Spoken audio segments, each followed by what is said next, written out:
Happy 80th birthday, Ma. Happy 80th birthday. I love you, Lola. Happy birthday. Ano pang tuition sa atin.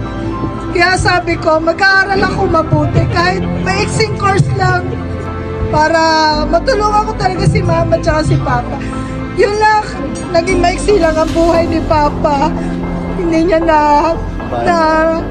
kita tong ating sitwasyon ngayon na medyo mga tayo ng kaunti. Yun lang, kaya yung mga pamangkin ko gusto ko rin silang tulungan. Ayoko rin silang kuminto.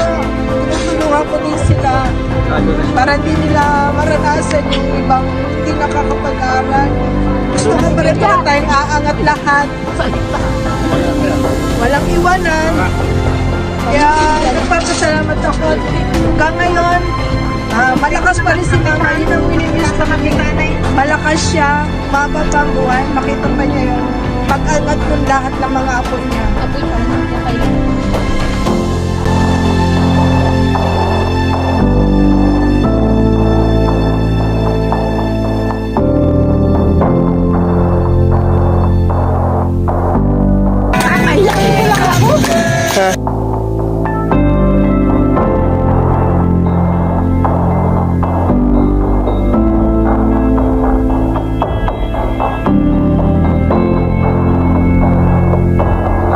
Happy 80th birthday, Lola.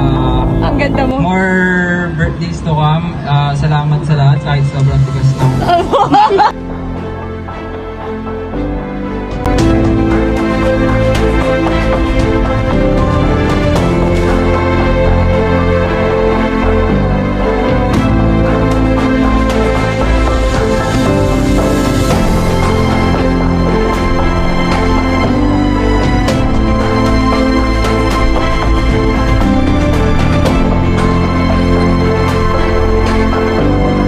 Yung sinabi ni ate, siyempre, bilang bunso,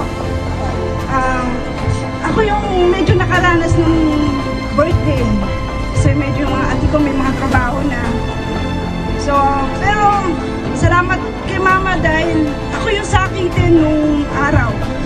So, sa bahay nananayin siya, katabi niya ako dahil may sakit ako. So, lagi niya ako tinatakbo sa ospital. So, walang ibang malaking pasasalamat kundi ako.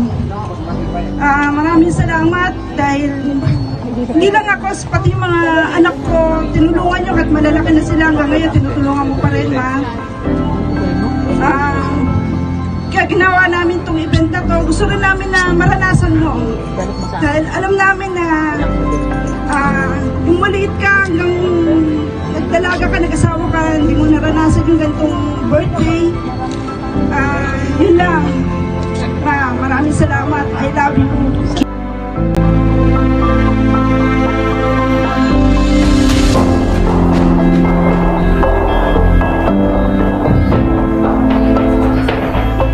Sabi ko hindi pagpapasalamat na lang na kayo'y mabait sa akin. Wala akong narinig sa inyo na nagsungit sa akin. Kaya maraming salamat. Yun lang ang inaano ko sa inyo. Walang nagsasabi sa akin. Kung may sasabihin ako, sunod kayo kaagad. Yun lang ang nagpapasalamat ko sa inyong lahat. Maraming salamat. Magandang gabi sa inyong lahat. Saka salamat sa inyo na dumating dito sa kunting salo-salo na ibinigay ng mga anak ko. Maraming salamat.